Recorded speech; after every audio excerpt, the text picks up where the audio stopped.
வணக்கம். இது basics of share market சீரிஸோட செகண்ட் எபிசோட். ஃபர்ஸ்ட் எபிசோடோட லிங்க் டிஸ்கிரிப்ஷன்ல இருக்கு, பார்க்காதவங்க பார்த்துட்டு வாங்க. இப்போ இந்த பர்டிகுலர் வீடியோல ஒரு ஸ்டாக் வாங்குறதுக்கும் விற்கிறதுக்கும் பின்னாடி என்னென்ன ப்ராசஸ்லாம் இருக்கு, ஸ்டாக் விலை எப்படி ஏறுது இறங்குதுன்றத பத்தி எல்லாம் டீடைல்டா பார்க்க போறோம். ஷேர் வாங்கணும்னா அதுக்கு முதல்ல டிமேட் அக்கௌண்ட் தேவை. டிமேட்னா டிமெட்டீரியலைஸ்ட் அக்கௌண்ட். எப்படி பேங்க்ல நம்ம காசு எல்லாத்தையும் சேவ் பண்ணி வைக்கிறாங்களோ அதே மாதிரி நம்ம வாங்குற ஷேர்ஸோட டீடைல்ஸ் எல்லாத்தையும் சேவ் பண்ணி வைக்கிற இடம் தான் demat account. Demat account open பண்றது ஒன்றும் அவ்வளோ கஷ்டமான காரியம்லாம் கிடையாது. ஒரு ½ அன் ஹவர் ஸ்பெண்ட் பண்ணி ஏதோ ஒரு brokerage ஆப்ல காமனான இன்ஃபர்மேஷன் ஃபில் பண்றது மூலியமாவே நம்மளால ஒரு டிமேட் அக்கௌண்ட் ஓபன் பண்ணிட முடியும். சரி, ஏதோ ஒரு brokerage ஆப்பை யூஸ் பண்ணி நான் டிமேட் அக்கௌண்ட் ஓபன் பண்ணி ஸ்டாக்ஸ் எல்லாம் வாங்கிட்டேன். ஆனா திடீர்னு அந்த brokerage ஆப்பை காணா, அப்ப நான் வாங்கின ஷேர்ஸ் எல்லாம் காணாம போயிருக்குமான்னு கேட்டா அதான் கிடையாது. எப்படி ஜிபே ஃபோன்பே எல்லாம் யூஸ் பண்ணி நம்மளால காசு அனுப்பவும் வாங்கவும் முடியும், ஆனா நம்ம பேங்க் அக்கௌண்ட்லாம் அவங்க கண்ட்ரோல் கீழே இருக்காங்க. அதே மாதிரி தான் நம்ம டிமேட் அக்கௌண்ட் எந்த புரோக்கர்ஸ் கண்ட்ரோல் கீழேயும் இருக்கவே மாட்டாங்க. நம்ம டிமேட் அக்கௌண்ட் யூஸ் பண்ணி வாங்குற ஸ்டாக்ஸோட இன்ஃபர்மேஷன் எல்லாமே டெபாசிட்ரிஸ்க்கு கீழே தான் சேவ் ஆகிருக்கும். நம்ம ஊர்ல மொத்தம் 2 டெபாசிட்டரிஸ் இருக்காங்க. ஒன்று central depository service India limited, இன்னொன்று நேஷனல் செக்யூரிட்டிஸ் டெபாசிட்டரி லிமிடெட். ஆனால் நம்ம brokerage ஆப் தான் முடிவு பண்ணும் நம்ம எந்த டெபாசிட்டரிஸ்க்கு கீழே வருவோம்னு. சரி, இப்ப டிமேட் அக்கௌண்ட் ஓபன் பண்ணியாச்சு. அடுத்த கட்ட நடவடிக்கை என்ன? ஷேர்ஸ் வாங்குறது தானே. ஓகே, ஷேர்ஸ் வாங்குறத பத்தி இப்ப பார்க்கலாம். எல்சியூ சாக்லேட் ஃபேக்டரியோட ஒரு ஷேர் 100 ரூபாய்க்கு விற்கிறாங்கன்னு வச்சுக்கலாம்.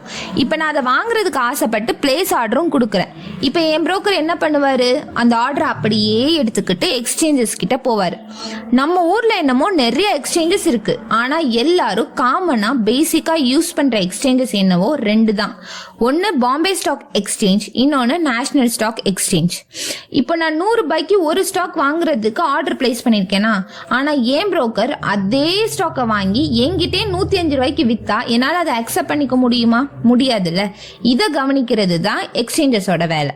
இவங்க கரெக்டான பையரையும் கரெக்டான செல்லரையும் மீட் பண்ண வைப்பாங்க. இப்ப நான் 100 ரூபாய்க்கு வாங்குறதுக்கு ஆசைப்பட்டு பிளேஸ் ஆர்டர் கொடுக்குறேன். அதே மாதிரி அதே ஸ்டாக்கை ஏதாச்சும் ஒரு செல்லர் 100 ரூபாய்க்கு விற்கிறதுக்கும் ஆசைப்படுவாங்கல்ல. இவங்களெல்லாம் கரெக்டா மேட்ச் பண்றது தான் இவங்களோட வேலையே. சரி, ஸ்டாக்ஸ் எல்லாம் எப்படி வாங்கணும்ன்றத பத்தி பார்த்துட்டோம். இப்ப ஸ்டாக்ஸோட வேல்யூ எப்படி ஏறுது இறங்குதுன்றத பத்தி பார்க்கலாம். இப்போ உங்க ஊர்ல கறிக்கடை இருக்குதுன்னு வச்சுக்கலாம். அந்த கறிக்கடையில 1 கிலோ கறி 100 ரூபாய்க்கு விற்கிறாங்க. இப்ப ஐயப்பன் சீசனும் ஸ்டார்ட் ஆயிடுச்சு.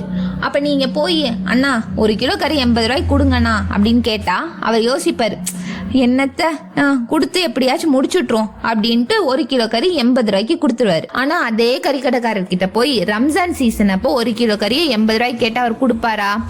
தம்பி, அதெல்லாம் முடியாது. இப்ப 1 கிலோ கறி 150 ரூபா, முடிஞ்சிச்சுன்னா வேணும்னா வாங்கு, வேணானா வாங்காத அப்படின்னு சொல்லிடுவாரு. ஏன்னா அவருக்கான பையர்ஸ் அந்த டைம்ல அதிகமா இருப்பாங்க, அவருக்கான ப்ராடக்ட்கான டிமாண்டும் அதிகமா இருக்கும். ஸோ அவர் சொல்றது தான் வேலை. இதை அப்படியே எடுத்துட்டு வந்து ஸ்டாக் மார்க்கெட்ல அப்ளை பண்ணலாம். இப்போ எல்சியூ சாக்லேட் ஃபேக்டரி இருக்குல்ல, அவங்களோட ஸ்டாக்ஸ் எல்லாம் வேலண்டைன் மந்த் அப்ப பயங்கரமா இன்க்ரீஸ் இருக்கும். ஏன்னா இப்ப சாக்லேட்கான டிமாண்ட் அதிகம். ஸோ அவங்க ஸ்டாக்ஸும் கண்டிப்பா அதிகமா தான் இருக்கும். இப்ப அப்படியே குளிர்காலத்துக்கு வரலாம். குளிர்காலத்துல மோஸ்ட்லி யாரும் சாக்லேட்ஸ் எடுத்துக்க மாட்டாங்க. அப்ப அவங்க ஸ்டாக்ஸோட வேல்யூ கம்மியா இருக்கும். இப்படிதான் ஒரு ஸ்டாக்கோட வேல்யூ ஏறுது இறங்குது. இதெல்லாம் உங்களுக்கு தெளிவா புரிஞ்சிருக்கும்னு நம்புறோம். இது எல்லாத்தையும் நீங்க நல்லா ஞாபகம் வச்சுக்கணும். அண்ட் முக்கியமா சப்ஸ்கிரைப் பண்ணணும். உங்களுக்கு ஏதாச்சும் டவுட் இருந்துச்சுன்னா அதை கமெண்ட் பாக்ஸ்ல சொல்லுங்க, நாங்க ரிப்ளை பண்ணுவோம். Thank you.